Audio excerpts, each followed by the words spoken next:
Hola, ¿qué tal? Mi nombre es Germán Jesús Carlos Molina, alumno del cuarto semestre de la licenciatura en Derecho en Cesantenancingo. Hoy les voy a hablar de los delitos especiales y en específico del delito de tortura.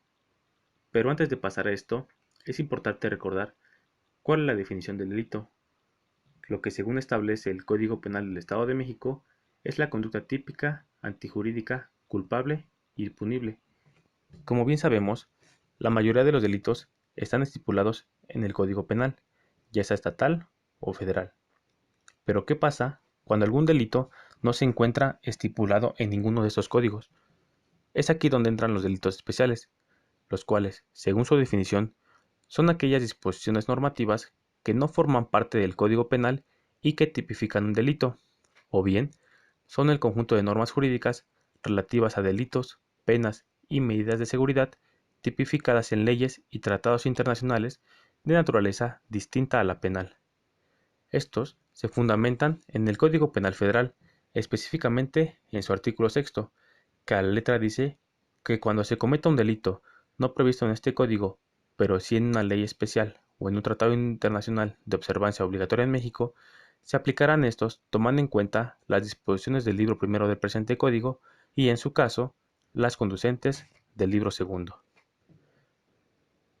La tortura, si bien no está contemplada en un código penal, de primera mano se encuentra contemplada en la Constitución Política Mexicana, en el artículo 20, apartado B, fracción segunda, la cual dice que queda prohibida y será sancionada por la ley penal toda incomunicación, intimidación o tortura, y que la confesión rendida sin la asistencia del defensor carecerá de todo valor probatorio. De igual manera, se encuentra contemplada en la Ley General para prevenir, investigar y sancionar la tortura y otros tratos o penas crueles, inhumanos o degradantes. En su artículo 7 de esta ley establece que el delito de tortura se investigará y perseguirá de oficio, por denuncia o vista de autoridad judicial.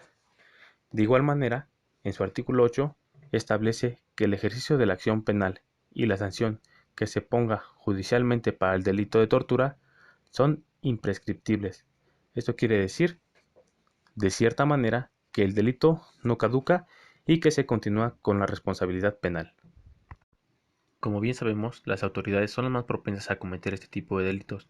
Es por eso que en el artículo 9 de esta ley estipula que no constituyen causas de exclusión del delito de tortura la obediencia a órdenes o instrucciones de un superior jerárquico que dispongan, autoricen o alienten la comisión de este delito. De igual manera que las órdenes de los superiores jerárquicos de cometer el delito de tortura son manifestantemente ilícitas y los subordinados tienen el deber de desobedecerlas y denunciarlas.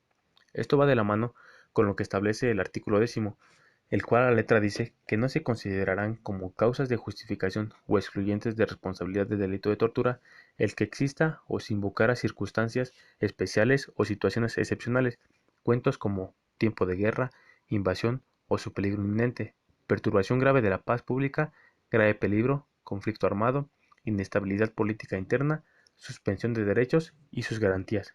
Esto quiere decir que ni en tiempos de guerra se permitirá la tortura. En el artículo 24 de esta ley se establece cuándo se comete el delito de tortura, que a la letra dice que comete el delito de tortura el servidor público que con el fin de obtener información o una confesión con fines de investigación criminal, como medio de intimidación, como castigo personal, como medio de coacción, como medida preventiva o por razones basadas en discriminación o con cualquier otro fin, causa dolor o sufrimiento físico o psíquico a una persona, cometa una conducta que sea tendente o capaz de disminuir o anular la personalidad de la víctima o su capacidad física o psicológica, aunque no le causa dolor o sufrimiento, o bien realice procedimientos médicos o científicos en una persona sin su consentimiento o sin el consentimiento de quien legalmente pudiera otorgarlo. De igual manera, comete el delito de tortura, según lo que establece el artículo 25, el particular que, con la autorización, el apoyo o la aquiescencia de un servidor público, cometa alguna de las conductas descritas en el artículo anterior, o bien, con cualquier grado de autoría o participación, intervenga en la comisión de alguna de las conductas descritas en el artículo anterior. Como para cualquier otro delito, aquel que cometa un delito especial será acreedor a una pena. En este caso, las penas son estipuladas en el artículo 26. Cada letra dice que se le impondrá una pena de 10 a 20 años de prisión y de 500 a 1000 días multa al servidor público que incurra en alguna de las conductas previstas en el artículo 24 de la presente ley.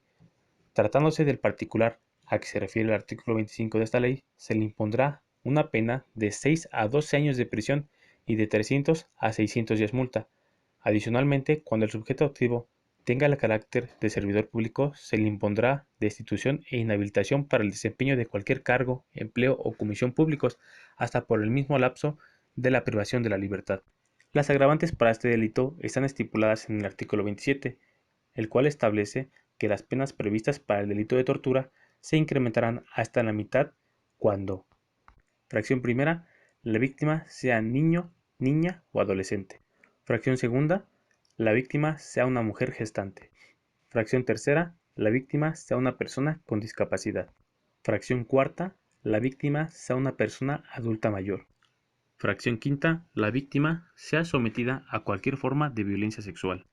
Fracción sexta, la condición de persona migrante o afrodescendiente, la pertenencia a un pueblo o comunidad indígena de la víctima, o cualquier otro equiparable sea la motivación para cometer el delito.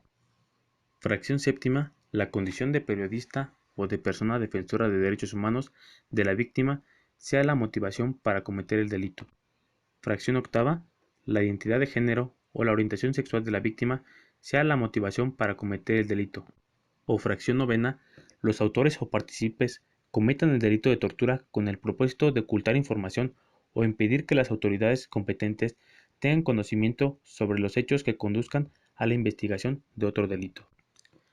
Las atenuantes del delito de tortura están establecidas en el artículo 28, el cual establece que las penas previstas para el delito de tortura se podrán reducir hasta en una tercera parte cuando los autores o partícipes proporcionen a la autoridad competente información relevante o elementos de convicción que permitan esclarecer los hechos o identificar a otros responsables siempre que estos no sean reincidentes y se garantice la reparación integral del daño a la víctima. Como nos pudimos percatar, el delito de tortura, al ser un delito especial, no se encontraba en ningún código. Sin embargo, la ley que lo contemplaba establecía la manera de comisión, las penas, agravantes y atenuantes. Espero que con este video podamos tener más claro cuándo un delito se considera especial y la manera en que podemos encontrarlos en las leyes.